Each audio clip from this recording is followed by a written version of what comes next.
दोस्त विपुल राजपूत और स्वागत करता हूं आपके अपने चैनल विपुल एजुकेशन में। रीट एसएसटी की special classes unit number first चल रही है, जिसके तहत हम भारतीय समाज के मुख्य विशेषण देख रहे हैं। परिवार टॉपिक हमने कंप्लीट कर लिया है और आज जो है हम विवाह है जो टॉपिक है वो इस पूरी वीडियो में कवर कर लेंगे। वैसे तो ये टॉपिक को बहुत बड़ा माना होगा कि विवाह के इतने प्रकार, जनजातीय विवाह, वो बहुत बड़ा हो जाएगा, लेकिन मैं आपको इसका शॉर्ट रूप बता दूंगा जिससे क्वेश्चन आएंगे। अभी तक मैं आपको बता दूं, मैंने 2011 और 2012 आरटेट में जो क्वेश्चन देखे थे उनमें मुझे विवाह का क्वेश्चन नहीं मिला, इसलिए हो सकता है इस बार जो है इसमें से क्वेश्चन आ जाए, क्योंकि आपको पता है कि यूनिट नंबर फर्स्ट 5 नंबर की है। सिंधु घाटी सभ्यता, वैदिक सभ्यता, परिवार, विवाह है, जेंडर संवेदनशीलता और ग्रामीण शहरीकरण, इन टॉपिकों में से 5 क्वेश्चन बनते हैं। तो दोस्तों आज हम जो है भारतीय समाज, उसके बाद परिवार, उसके बाद विवाह देख रहे हैं। विवाह के बाद हमारे यूनिट नंबर फर्स्ट में 2 टॉपिक और रहेंगे, जेंडर संवेदनशीलता, ग्रामीणीकरण, शहरीकरण। तो इस प्रकार आज हम जो है विवाह टॉपिक स्टार्ट करेंगे। तो चलिए दोस्तों आज देखते हैं विवाह। विवाह है दोस्तों यानी मैरिज, आप सबको पता है क्या होती है। अधिकतर जो है हो सकता है आप में जो है इस बंधन में बन चुके होंगे। तो विवाह है जो है ये मानव समाज के विकास की एक महत्वपूर्ण घटना है। यानी मानव समाज का जो विकास होता है उसके अंदर एक मुख्य घटना जो होती है उस घटना का नाम है विवाह। मानव समाज के विकास की महत्वपूर्ण घटना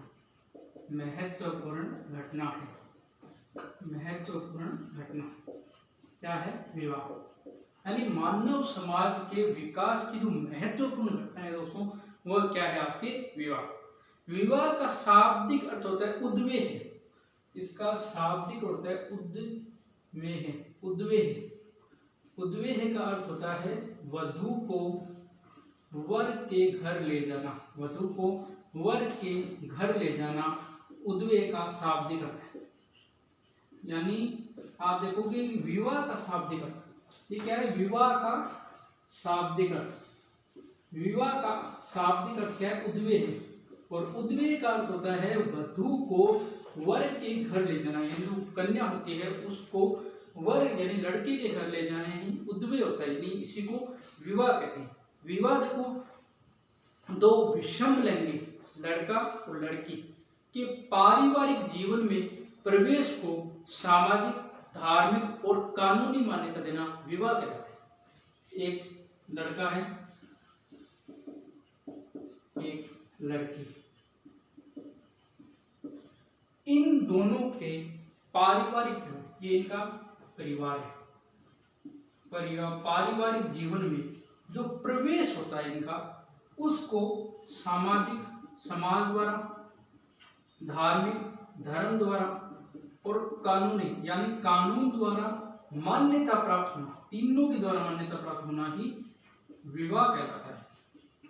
यानी अगर आप ये बात करोगे कि कई बार आप ये प्रश्न पूछ लोगे कि दोस्तों सर कानून मतलब कोर्ट मैरिज भी लोग कर लेते हैं, उसको समाज और धर्म मान्यता नहीं देता, तो वो विवाह नहीं होती। बिल्कुल विवाह होती है, कानून आपको इजाजत देता है जब आप बालिग हो जाते हैं उसकी। लेकिन तीनों का पक्ष महत्वपूर्ण होता है, तीनों अगर मान जाए तो उसको हम संपूर्ण विवाह मान लेते हैं। तो समाज, धार्मिक और कानून की मान्यता प्राप्त जो ये स्थिति होगी वो विवाह कहलाएगी। अब देखो इसका एक और कंडीशन है, जैविक के रूप में बात करें तो जैविक के रूप में संतान उत्पन्न करने हेतु, मतलब उद्देश्यों की अगर हम बात करेंगे, संतान उत्पन्न करने हेतु भी एक इसका उद्देश्य होता है। विवाह का उद्देश्य होते हैं कि कुछ जैविक के रूप में संतान उत्पन्न करने हेतु विवाह किया जाता है। इसके उद्देश्यों की अगर हम चर्चा करें तो इसके एक तो उद्देश्य है संतान उत्पन्न, संतान का पालन पोषण, एक आपके आर्थिक निर्भरता और एक आपके श्रम विभाजन। ये चार मुख्य उद्देश्य माने जाते हैं विवाह के। देखो और हाँ एक भावनात्मक संबंध, भावनात्मक संबंध, यानी आप ऐसे देखोगे तो विवाह के जो उद्देश्य हैं 5 मुख्य उद्देश्य, जैसे संतान उत्पन्न करना है, संतान का लालन पालन करना है, एक दूसरे की आर्थिक निर्भरताएं पूरी हो जाती है, काम बढ़ जाता है और भावनात्मक संबंध होता है पति पत्नी के बीच में। तो ये विवाह के प्रमुख उद्देश्य होते हैं। अब हम दोस्तों चर्चा करते हैं कुछ ऐसे विवाहों की जो प्राचीन काल में चलते थे, या कुछ विवाह के नियम होते हैं, यानी कुछ विवाह के नियम। विवाह के अगर आप नियमों की बात करोगे तो विवाह के नियमों में एक दो प्रकार के नियम बताए गए, एक तो अंतर विवाह है और एक आपके बहिर्विवाह है। अब इसको समझो, अंतर विवाह और बहिर्विवाह क्या होता है। अंतर विवाह यानी अपनी ही जाति में, अपनी ही समाज में विवाह करना अंतर विवाह कहलाता है। यानी अपनी जाति में, अपनी जो जाति होती है उसी के अंदर विवाह कर लेना अंतर विवाह कहलाता है। अपनी जाति में विवाह, शॉर्ट में समझा रहा हूं, अपनी जाति में विवाह अंतर विवाह कहलाता है। यानी बाहर, अंतर का मतलब अंदर ही अंदर, यानी अपनी ही जाति में विवाह कर लेना अंतर विवाह। और बहिर्विवाह का अर्थ होता है अपनी जाति से बाहर। और यहाँ पर जो है दोस्तों, जो गोत्र डालनी पड़ती है, माता पिता, दादा दादी, नानी, परदादी, ऐसे मतलब जो गोत्र डालकर जो विवाह किया जाता है वो बहिर्विवाह में शामिल होता है। ये जो गोत्र डालकर जो विवाह किया जाता है, जिसमें अलग अलग 5 जो गोत्र डाल जाती है, और उस विवाह को कहते हैं बहिर्विवाह। तो दो प्रकार के विवाह के नियम है, एक तो अपनी जाति में विवाह कर रहे तो अंतर विवाह कहलाएगा, बाहर विवाह करेंगे तो बहिर्विवाह कहलाएगा। इसके बाद हम चर्चा करते हैं विवाह के प्रकारों की। तो दोस्तों विवाह के प्रकारों में दो एक प्रमुख प्रकार आते हैं। एक तो है प्रतिलोम विवाह, एक है अनुलोम विवाह। प्रतिलोम विवाह और अनुलोम विवाह में क्या अंतर है, जैसे समझो। प्रतिलोम विवाह जो होता है उसके अंदर उच्च कुल का पुरुष निम्न कुल की स्त्री, ये आपके प्रतिलोम विवाह, यानी जहाँ पर पुरुष उच्च कुल का, स्त्री निम्न कुल की। और अनुलोम विवाह में उच्च कुल की स्त्री और निम्न कुल का पुरुष, पुरुष जो है वो निम्न कुल का। यानी प्रतिलोम विवाह में उच्च कुल का पुरुष, निम्न कुल की स्त्री, और अनुलोम विवाह में उच्च कुल की स्त्री, निम्न कुल का पुरुष। ये दो विवाह जो है वो प्रमुख विवाह माने जाते हैं, जैसे अनुलोम और प्रतिलोम विवाह। अब हम हिंदू जो विवाह आते हैं, 8 प्रकार के विवाहों को माने जाते हैं। हिंदू जब 8 प्रकार के विवाह माने जाते हैं, हिंदू विवाह 8 प्रकार के विवाह है। जिनमें नंबर 1 है आपके, सबसे पहले चर्चा करते हैं ब्रह्म विवाह। 8वां विवाह को धीरे धीरे समझाऊंगा। ब्रह्म विवाह समझो, ब्रह्म विवाह क्या होता है। ब्रह्म विवाह में कन्या का पिता योग्य वर को बिना दहेज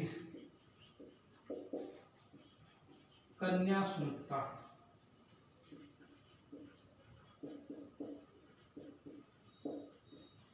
यानी कन्या का पिता योग्य वर को तलाश कर उसको बिना दहेज अपनी कन्या सौंपता है।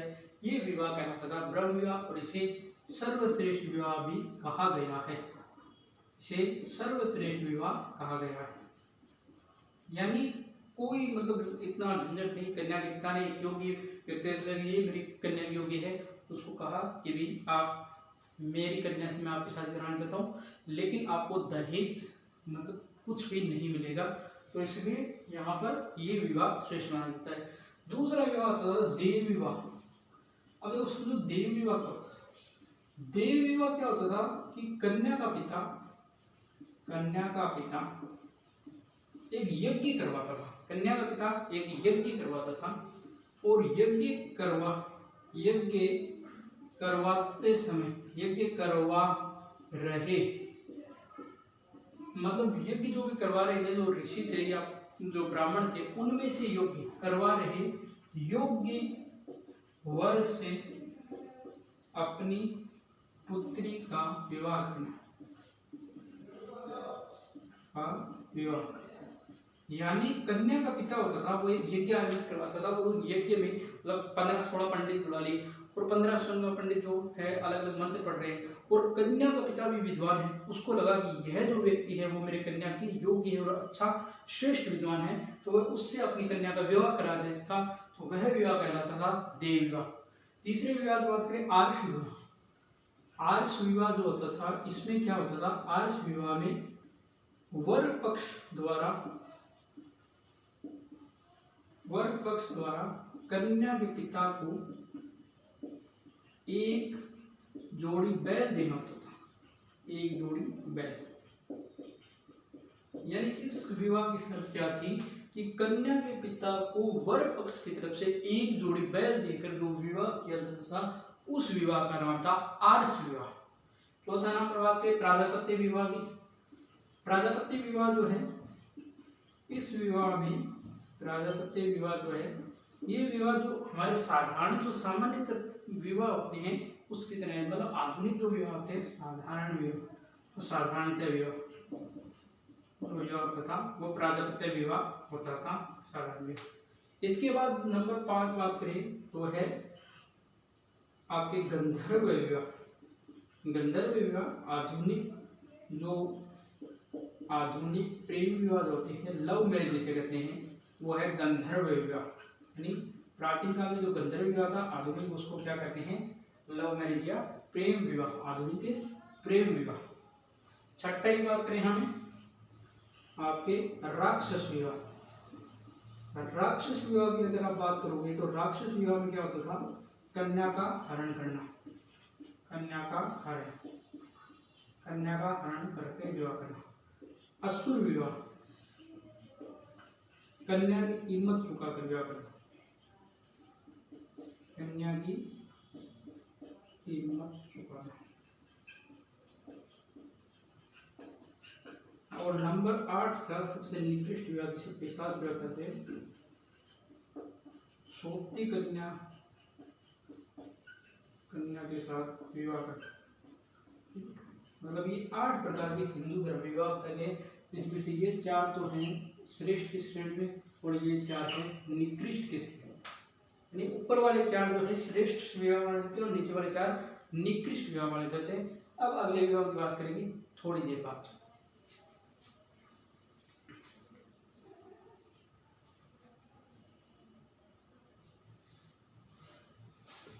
अब देखो दोस्तों, आगे जो विवाह है वो हम देखते हैं। यानी आगे जो विवाह है मुस्लिम समाज के अनुसार, मुस्लिम धर्म जो है इसके अनुसार जो विवाह है उसके अंदर आपको विवाह जो है वो ध्यान में आ होगा। मुस्लिम धर्म में जो प्रचलित विवाह है, विवाह को कहते हैं निकाह। मुस्लिम धर्म में जो विवाह है इसको निकाह कहते हैं। यानी संपूर्ण रीति रिवाज के साथ या संस्कारों के साथ जो भी विवाह किया जाता है, या संपूर्ण विधि विधान के साथ या रीति रिवाजों के साथ जो विवाह मुसलमानों में जो विवाह किया जाता है उसको निकाह कहते हैं। ठीक है। इसके अलावा जनजातीय विवाह होते हैं कुछ, जनजातीय विवाह होते हैं कुछ जनजातीय विवाह होते हैं। जैसे विवाह जो है, जैसे परिवीक्षा विवाह कहते हैं। परिवीक्षा विवाह है एक मेरे ध्यान में आया, परिवीक्षा विवाह, क्योंकि इस प्रकार के प्रश्न ज़्यादा पूछते नहीं है, मतलब कि जनजातियों के अंदर कौन सी विवाह है।